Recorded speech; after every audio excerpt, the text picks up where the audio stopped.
하나님 우리 아버지와 주 예수 그리스도로부터 오는 은혜와 평강이 오늘 주일 공동 예배에 참석하신 팔복교회 성도 여러분들, 그리고 지금 이 시간 각 가정에서 가정 예배를 드리시는 성도 여러분들에게도 함께하기를 바랍니다.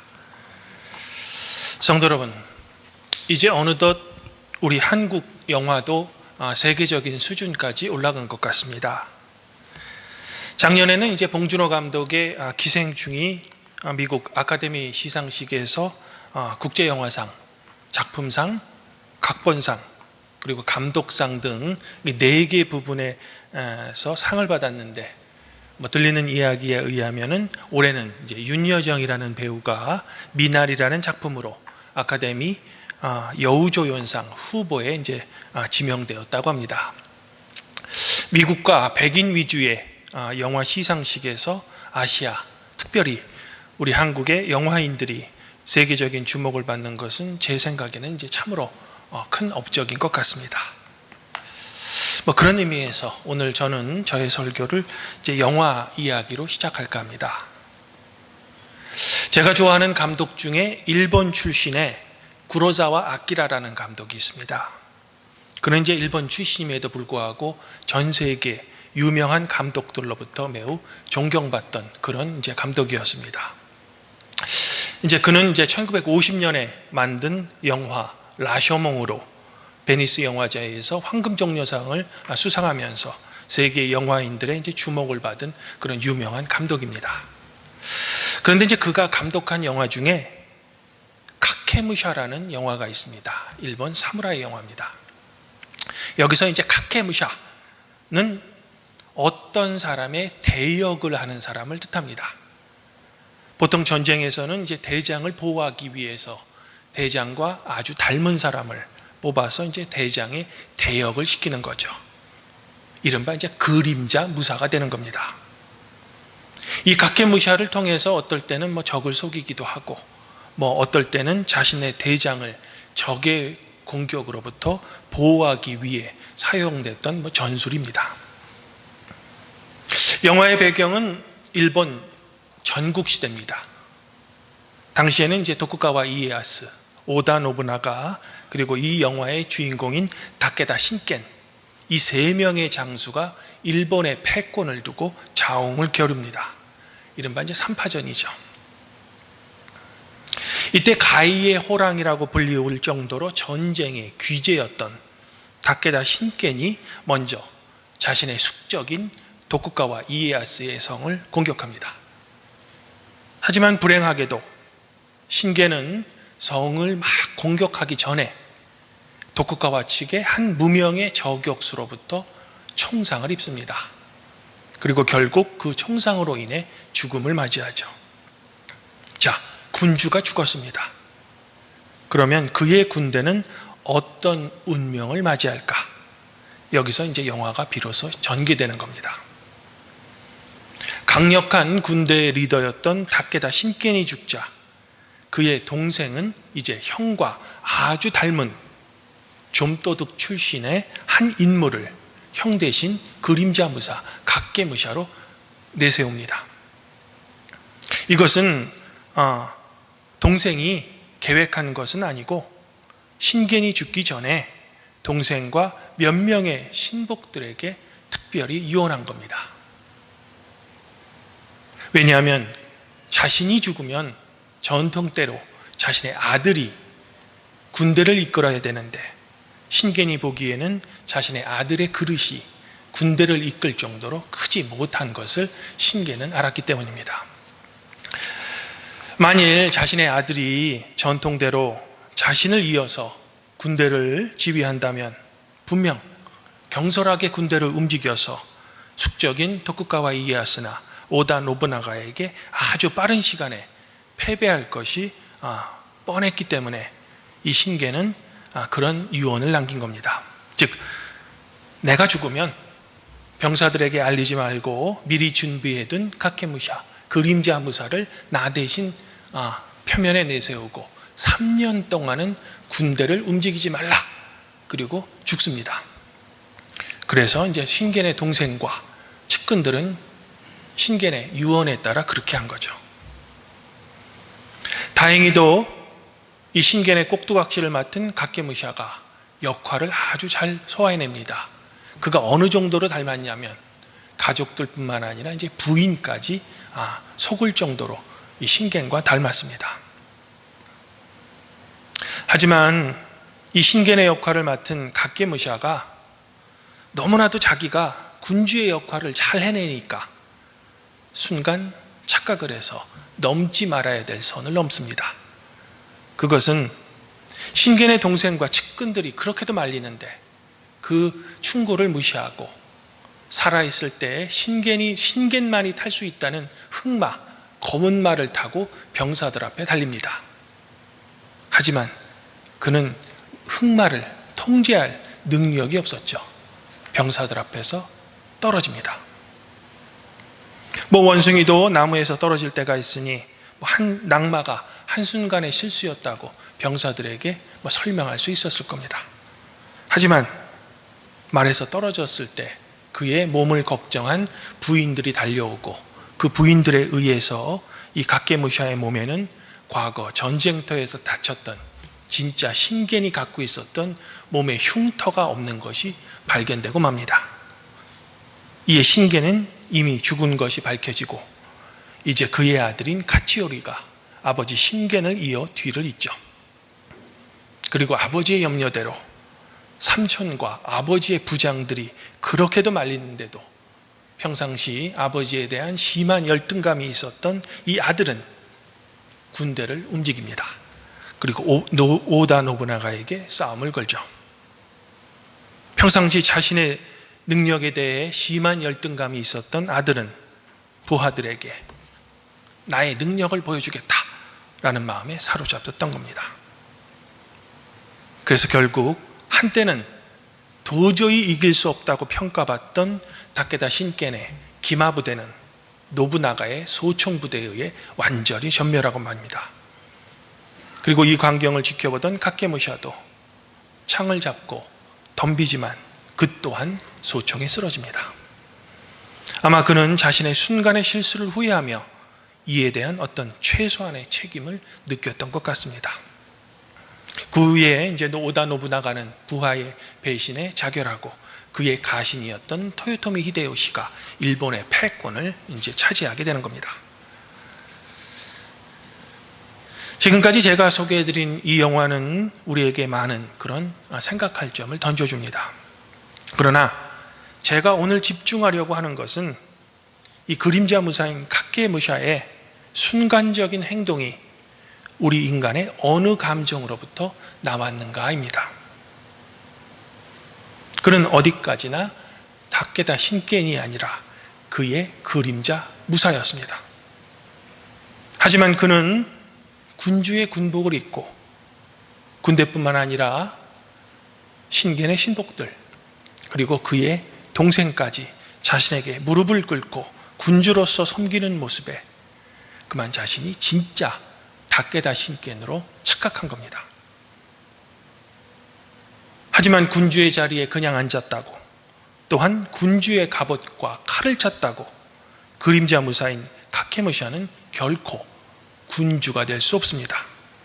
그리고 전쟁의 귀재라고 불리우는 신겐의 전략도 그는 없었습니다. 참으로 어리석은 착각을 순간적으로 한 겁니다.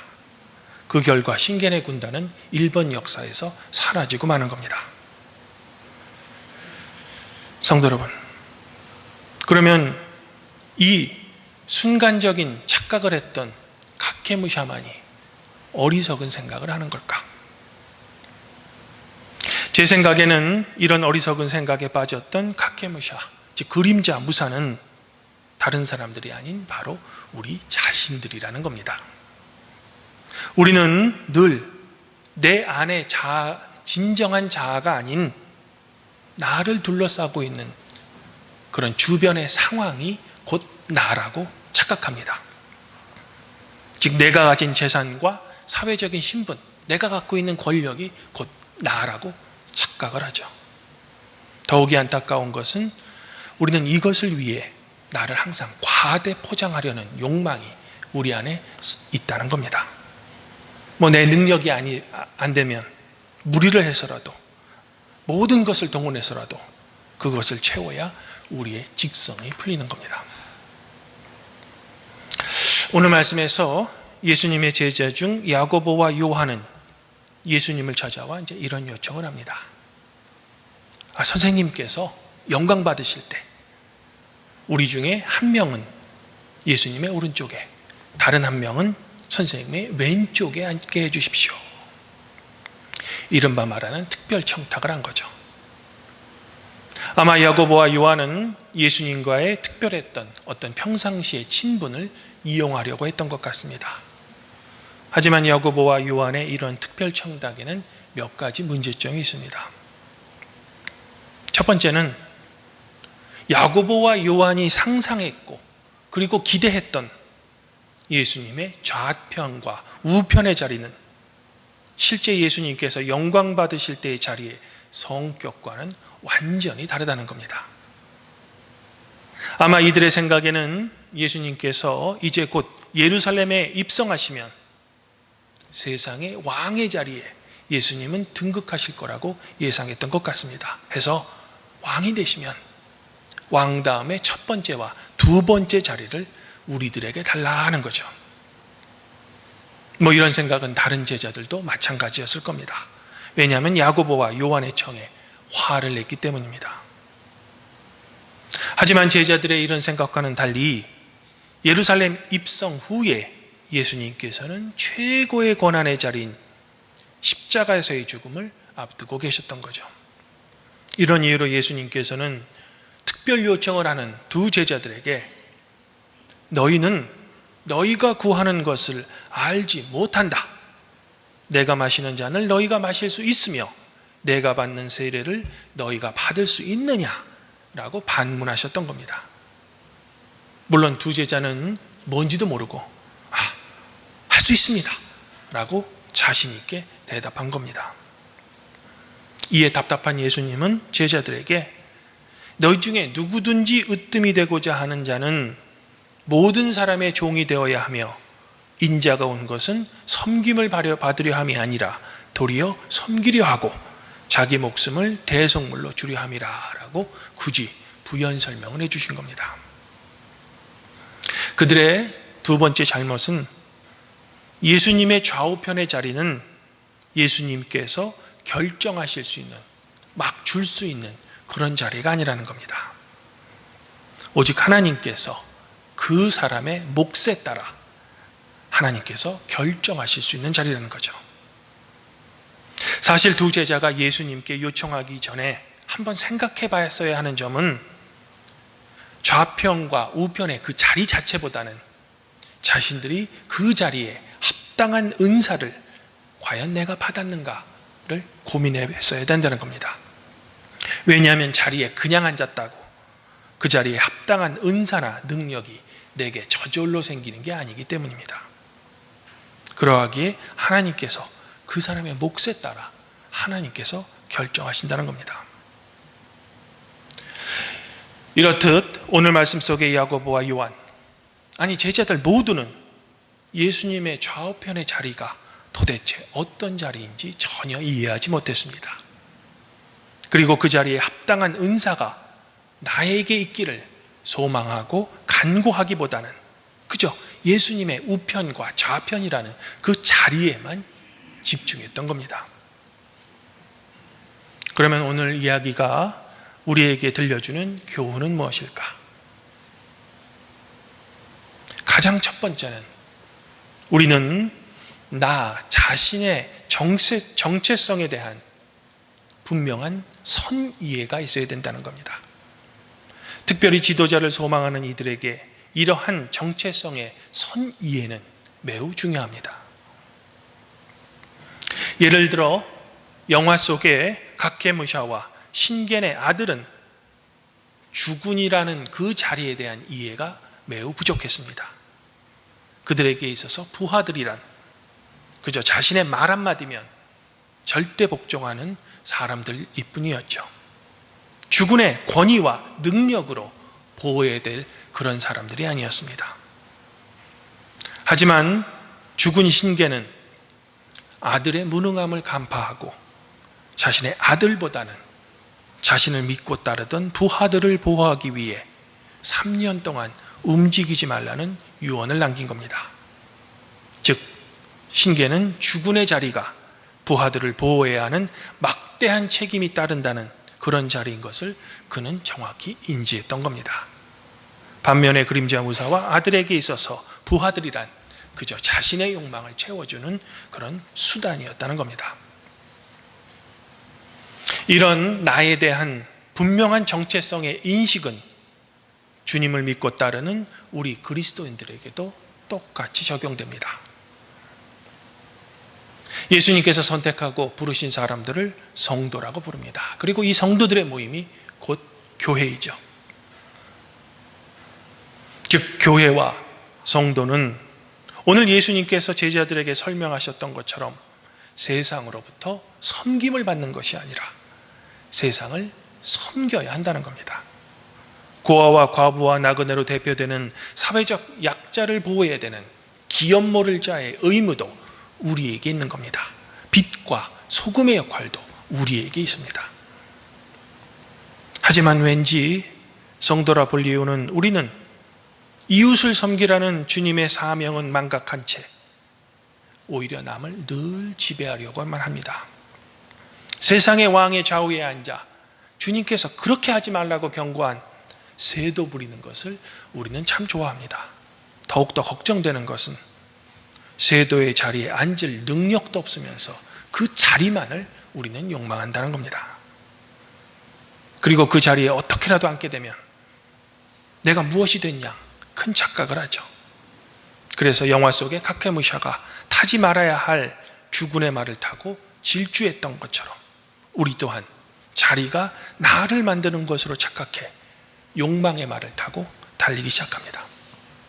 특별히 교회 지도자들은 주교를 상징하는 자주색 옷을 입게라도 되면 그 옷 자체가 자신을 주교로 만든다고 착각합니다. 주님이 주신 귀한 직분과 은사에는 아무 관심이 없습니다. 그래서 타지도 못할 말을 타고 무한 질주를 시작하는 겁니다. 하지만 결국 말에서 떨어지죠. 자신의 능력이 안 되는 것을 공개적으로 나타내는 겁니다. 하지만 더욱더 슬픈 일은 영화 속의 카케무샤는 거기서 끝났지만 우리는 그 순간 내가 탔던 말은 군주의 진짜 말이 아니라고 다른 말을 타겠다고 합니다. 하지만 그 말에서 또 떨어지죠. 그러면 그 말도 가짜라고 계속 우깁니다. 그리고 마침내는 본인이 탈 수 있는 아무 동물을 데려다가 그 동물이 말이라고 우기는 게 우리라는 겁니다. 그 과정에서 자기의 책임이 무너지든 말든 우리는 상관하지 않습니다. 그것이 우리 자신들의 모습이며 특별히 교회 지도자들의 모습인 겁니다. 사랑하는 성도 여러분, 그러면 우리는 그저 현재에 만족하며 늘 멈춰서야만 할까? 또한 그리스도인들은 처음부터 아예 지도자 자리에 오르려고 해서는 전혀 안 되는 걸까? 그렇지는 않습니다. 성도가 빛과 소금의 역할을 감당하기 위해 책임 있는 교회의 직분과 사회적 자리를 소망하는 것은 결코 나쁜 것이 아닙니다. 또한 우리의 삶의 발전을 소망하고 더 나아지기 위해 우리가 부단히 노력하는 것도 나쁜 것이 아닙니다. 오히려 우리는 부단히 노력해야 하는 거죠. 오늘 말씀에서 예수님께서는 뭔지도 모르고 요청하는 야고보와 요한에게 의미심장한 한 말씀을 덧붙이십니다. 그것은 특별한 대우를 요청했던 야고보와 요한에게 내가 마시는 잔을 결국에는 너희들이 마시고 내가 받는 세례를 너희도 받게 될 것이다 라는 긍정적인 답변을 해주셨다는 거죠. 즉 어떤 의미에서는 야고보와 요한의 청을 예수님께서는 들어주셨다는 겁니다. 그래서일까? 후에 야고보는 주님의 제자들 중에서 제일 먼저 순교합니다. 그리고 요한 또한 교회의 역사에서 순교합니다. 아마 야고보와 요한은 주님의 부활 후에야 예수님께서 말씀하셨던 예수님 당신이 마셔야 했던 잔, 그리고 자신들도 마셔야 하는 잔의 종류와 의미에 대해 깨달았던 겁니다. 즉 세상의 권력을 상징하는 왕의 좌우에 앉아 이방인들의 집권자들처럼 백성들을 마구 내리누르고 세도를 부리는 것이 아니라 남을 섬기는 것이 자신들이 마셔야 할 잔임을 그들은 예수님의 부활 후에야 마침내 깨달았던 거죠. 바로 인자는 섬김을 받으러 온 것이 아니라 섬기려 왔으며 자기 목숨을 많은 사람의 대속물로 주기 위해 오신 진정한 의미를 제자들은 깨달았던 겁니다. 주님 안에서 한 형제자매인 발복교회 성도 여러분, 우리가 만일 주님을 따르는 성도로서 어떤 일을 감당해낼 수 있다면 그것은 우리 자신의 능력이 아닌 주님께서 우리에게 허락해 주신 은혜라는 사실을 결코 잊어서는 안 될 겁니다. 야고보와 요한이 주님의 부활 후에 그들이 마시게 될 잔을 감당해낸 것처럼 말입니다. 그들이 순교할 수 있었던 것은 그들 자신의 능력이 아닌 주님께서 허락해 주신 담대함 그리고 믿음의 능력 때문이라는 겁니다. 그러므로 아무쪼록 이 사순절 기간 동안에 저희 팔복교회 성도 여러분들은 가장 먼저는 여러분들의 그리스도인의 정체성에 대해 깊이 묵상하시기 바랍니다. 그리고 그 고민 속에 교회와 성도는 섬김을 받는 것이 아니라 세상을 섬겨야 함을 깨닫기를 소망합니다. 또한 하나님께 겸손한 자세로 주님께서 주실 그 은총과 능력을 소망하며 여러분들이 받으신 은사를 땅에 묻지 않고 교회와 세상을 위해 하나님을 위해 활용하시기를 소망합니다. 그리하여 여러분의 삶을 그림자 무사가 아닌 주님을 진정으로 따르는 진짜 제자가 되기를 지금 이 시간 권면드립니다. 주님께서 마셨던 잔과 주님이 받았던 세례를 받아서 세상의 빛과 소금의 역할을 감당해내시는 저희 팔복교회 성도 여러분들에게 사랑을 베푸시는 성부와 은총을 내리시는 성자와 일치를 이루시는 성령으로부터 오는 큰 축복이 늘 함께하기를 우리 주 예수 그리스도 이름으로 간절히 축원드립니다.